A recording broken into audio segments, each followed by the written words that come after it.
Hello, Scream Demons. This is Casey here from Screams from the Basement.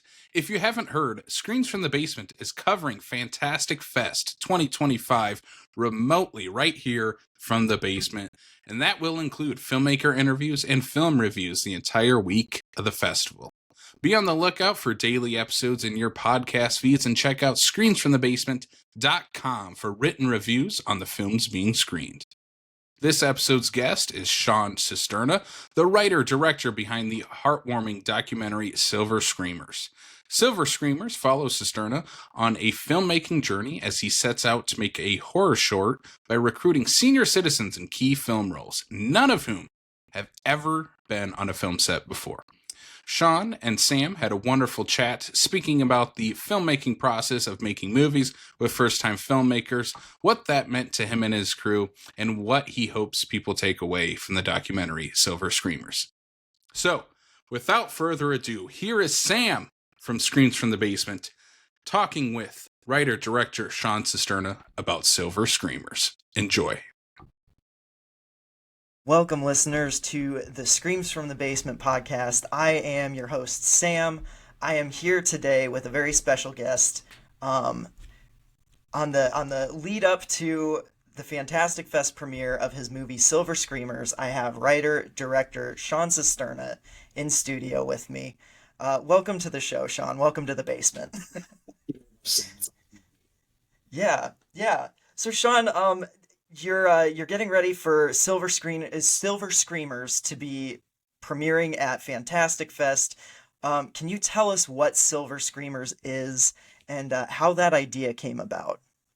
Yeah, Silver Screamers is the story of a group of inexperienced senior citizens who come together, get out of their comfort zone, and create a horror movie, much to their dismay. They don't like horror movies, but that was the assignment of the project, and it's a documentary about these seniors that come together to make a horror film, and it's definitely while on the surface that's what it's about, but it's definitely the story of how seniors kind of come together and work to solve problems and become an engaged community of new filmmakers and get out of their comfort zones and try something new. And that's what our documentary aims to showcase, is the creativity of older adults as they age and working toward with a common goal of showcasing their film to their community. And and they go through what every filmmaker goes through, is the ups and downs of the creative process, and wondering if the community is going to show up and support them. And it was really a remarkable project to be a part of, and very, very pleased with how it turned out, and can't wait to showcase it to the world. Yeah, absolutely.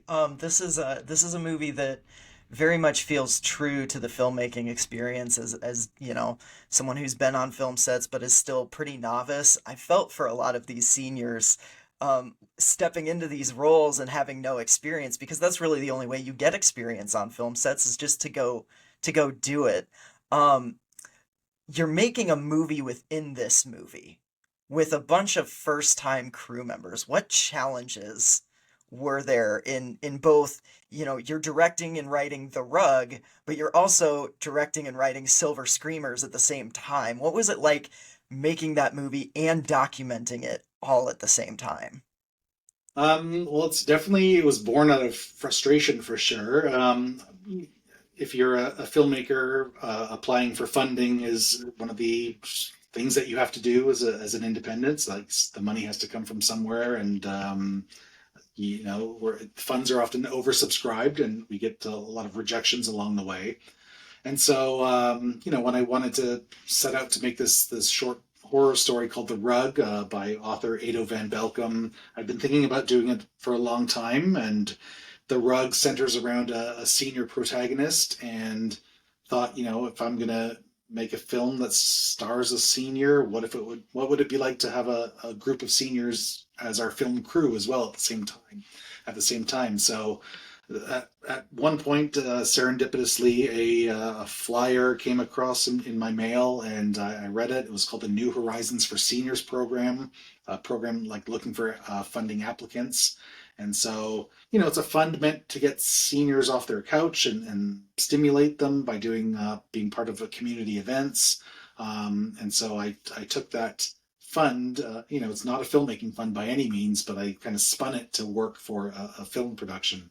And so the whole project was just kind of born out of that, um, employing creativity, where there would be no other path forward other than to employ your creativity to overcome an obstacle. That's kind of what the whole project sort of felt like. Yeah, absolutely. I love the opening, how you right out the gate have all of your seniors that are working on these movies talking about their thoughts on horror. It's hilarious knowing that they're going to be making a horror movie to start off your doc with, oh, I don't like horror. I never watch horror. Horror movies just don't agree with me. Um, and then you go into the recruiting process where you're trying to get these seniors in different residences and communities to sign up for a horror movie, and you have to change the language of your pitch in order to get people. What was that like? And I know there were only about two or three scenes of you like of seeing like the recruitment process. How many homes did you go into to like try and get people into this? Yeah, I think we met about 10 different homes. It wasn't just homes, it was like senior active, like senior community centers, Right. church groups, um even local newspaper postings, that sort of thing, and even talking to people and see which seniors might be interested. Does anyone have a grandparent that might want to participate in a project like this? But I think obviously we wanted to keep the pitch horror themed, and just make it really clear that we're going to be working with fake blood and prosthetics, and we were making it a horror movie, a scary movie. So I think that language scared off of a few people. The mention of blood and death and smashing in skulls, that sort of thing, was not in the vocabulary of someone who's in their 80s and 90s. So when we softened the language, we felt like more people were apt to sign up after that. Um, yeah, so it was a way of softening our language to ensure that we got the protagonists eventually needed to sign on for the project. Well, I suppose it's kind of like, I mean, these are real people, but it's still kind of a casting call. Finding these characters, particularly like Anthony, is one that stands out as just like he's a character and in the best way. What was it like finding the right people, and then not only finding the right people, but finding the right jobs on a film set for them? How did that process go about? Uh, well, those were truthfully, those eight that signed up for the process were the only eight that we got. There was no other. If one of them had fallen through, we'd be a crew of seven. So Uh-huh. these are the ones that were most apt to get out of their comfort zone and join us on this journey. And through talking to them, and getting to know their stories, we kind of paired their backstories with what I thought would be the best role for them on a film set. So, yeah, Anthony's a great example of that. Anthony's Mr. Community. He volunteers for everything in town. He plays a stormtrooper at the farmers market, and we'll walk around in the stormtrooper outfit. And he plays Batman on Halloween. He volunteers at this whatever this what's the Oddfellows, the International Organization of Oddfellows. I still don't even know what that group does, but they wear these old jackets and participate in this Masonic hall they have their meetings at. So Anthony knows everybody, so I thought he'd be perfect for going around and finding props in the community. When you're a filmmaker, you have to really beg, borrow, and steal when you're working with a lower budget. So having him go around the community and find all these props for the film felt like an ideal sort of role for him on a film set. But on the opposite end of things, I'm thinking of Audrey. She's our 96-year-old sound recordist.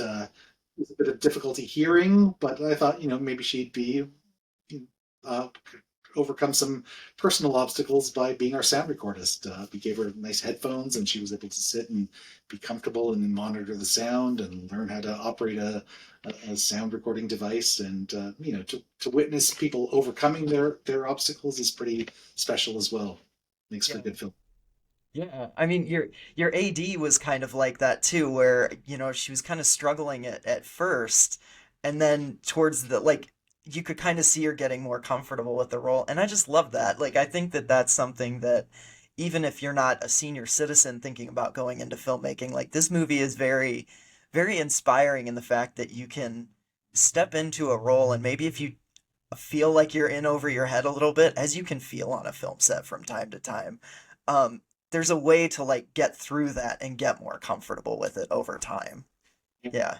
Yeah, we thought like if we were just to invite them to participate in the, being on set, that might be a little bit overwhelming. We could see how that might lead to some, confusion and just not knowing what to do. But we really followed our seniors from development through prep all the way to the in post production. So, yeah, we had a cast and cast and crew read through one day that we documented. So we were able to go through the entire script. So they knew we were filming on every day. We visited the location at which we were going to make the horror film, The Rug. We did all our prep together as well, so I was able to spend individual one-on-one time with each senior and kind of outline what a first AD does. They break down the script and they organize it in the best way possible. So Barry Lynn just happened to take out a pair of scissors and cut up the script and kind of paste it on a wall. What scenes would be more production friendly to shoot first? What would help us maximize our actors' time? Because you try to shoot as many scenes with one actor in a given location at any time. And so to see our seniors kind of get the filmmaking bug and have their roles kind of click before they got to set was I think made the shoot go smoother than it would have if they had just kind of shown up with and did their roles without any of that preparatory work. Yeah. Yeah. You also your makeup, your not makeup, your visual effects guy that you Yeah, have, and I'm blanking on his name now, David, but David. David, yes. Um, hi- his response, his reaction in the sequence where you are telling everybody their roles, where his immediate question is like, "How are we going to show the rug digesting people?" And there's just such a glee to his voice, just made me laugh so much because you'd seen them earlier, all kind of talking about how they don't like horror, and you saw already they were getting excited about kind of the grisly details of it. When your um, makeup and wardrobe pick up the hands like there's a genuine excitement there. What was that like watching them go from like, oh, I don't really like horror movies to genuinely getting into that aspect of it? And did you Yeah. have anybody that was still kind of like, oh, this is too much? I think along the way we kind of realized that Silver Screamers is really about encouraging seniors to be creative, right? That's really the goal of this film. The project aims to almost like challenge these ageist stereotypes by showcasing older adults as these vibrant and creative individuals, and they're capable of producing artistic work, meaningful artistic work, and just it goes to show that it further investigates how this creative engagement can foster creativity and purpose and spark this intergenerational dialogue. And I think our documentary almost affirms that aging, it doesn't need to be synonymous with declining, right? It's artistic expression can serve as this powerful vehicle for personal empowerment and even social change. And I think it goes to show that inclusion of creative programming in retirement homes and elder care, gives purpose, and it builds community.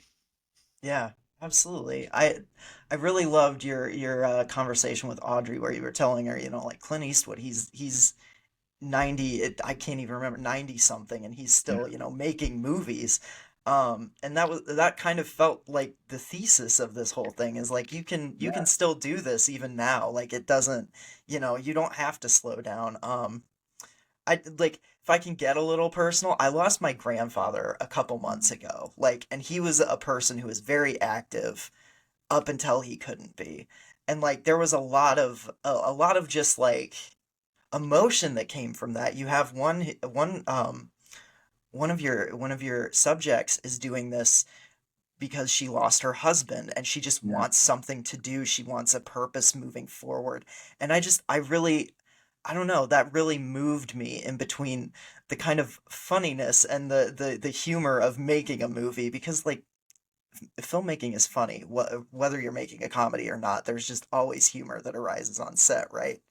Um, what was it like finding the balance of that like fun, vibrant tone, but also like having those moments of quiet like reflection and yeah, that. yeah. I think you're right in that filmmaking is inherently funny in itself. But I think the humor is born from not treating our seniors as what's the word, as newcomers. I suppose we just Yeah, thought of them as crew members, but it's their reaction to doing it for the first time that might be a little bit funny. exactly. Yeah. It's not Yeah. making fun of anybody. Yeah. No, it's just the inherent nature of filmmaking and working with blood and prosthetics and getting it on your hand and being like like extorted on your hand Yeah. is a very textural thing. Yeah, but beyond like celebrating creativity, I think Silver Screamers highlights that power of community that you're talking about and purpose. And a lot of the protagonists in the film have faced this personal loss, like you're saying, or the quiet isolation of that comes with aging. And Audrey is 96. She's lost the bulk of her family, and it must be very difficult for her not to have a community that she can participate in. So going through this process and collaborating with other storytellers, I think our seniors like discovered this new joy and built new friendships and gained a renewed sense of confidence. And I think their journey is a testament to the importance of staying active and engaged and taking risks even when you're older. Yeah. That's beautiful. It's such a powerful message in the movie. I love that. I love that. Um, So Sean, we love double features on Screams from the Basement. We love double features on this show, and we always end our interviews on one question, and it is if you were going to program a double feature where Yeah. Silver Screamers was one of the movies and you were gonna either follow it up or play something before it as the ultimate double feature, what would you pair with Silver Screamers for that double feature? Well, I think one of our conversations that I had with the seniors is just my love for The Exorcist. I Yeah. told them I think it's the perfect movie, even outside of the horror filmmaking. It's a perfect movie. I say that because I think every crew member who worked on that, every department head worked at the top of their level in making that. So the cinematographer gave it a almost documentary quality, which made it feel very real. The production designer the ability to refrigerate a set and make the actor's breath could be visible. Kind of felt the cold that the priests were feeling when they were exorcising the demon.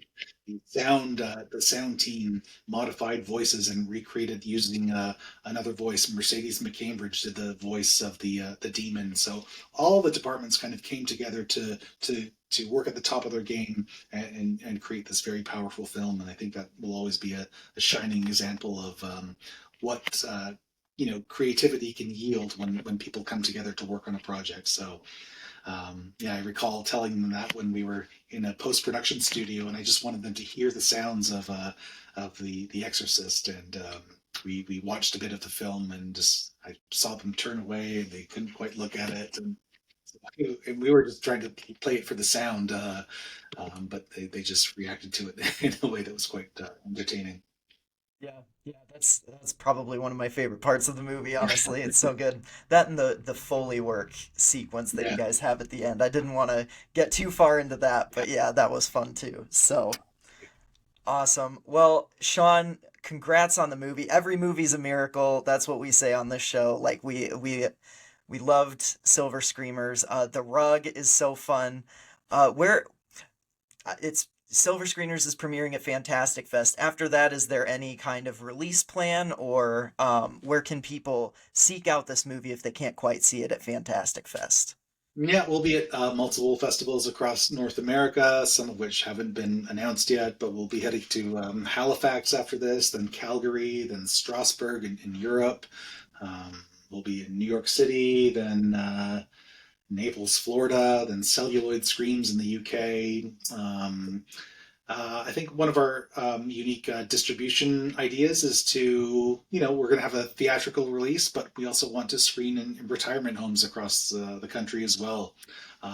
We think we want to, screen for seniors, for healthcare professionals who work with seniors, gerontologists, children of aging parents. So, we're looking for organizations who help with senior issues to partner with us and kind of program a screening. Yeah, so if anyone out there is available to host a screening for seniors, like a senior center or an organization that represents seniors in your community, feel free to get in touch. Awesome. Awesome. Well, Sean, thanks for sharing this movie with us. We're so excited to see where it goes from here. And yeah, thanks for joining Screams from the Basement. Congrats on the movie.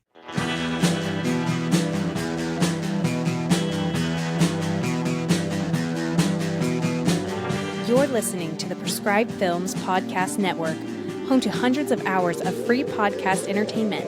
The shows on this network all have a common goal: providing you with the best discussions about movies and other forms of entertainment media. The PFPN hopes to fill your earholes with audio joy. Visit our website with links to all the other amazing shows at www.thepfpn.com. Thanks for listening.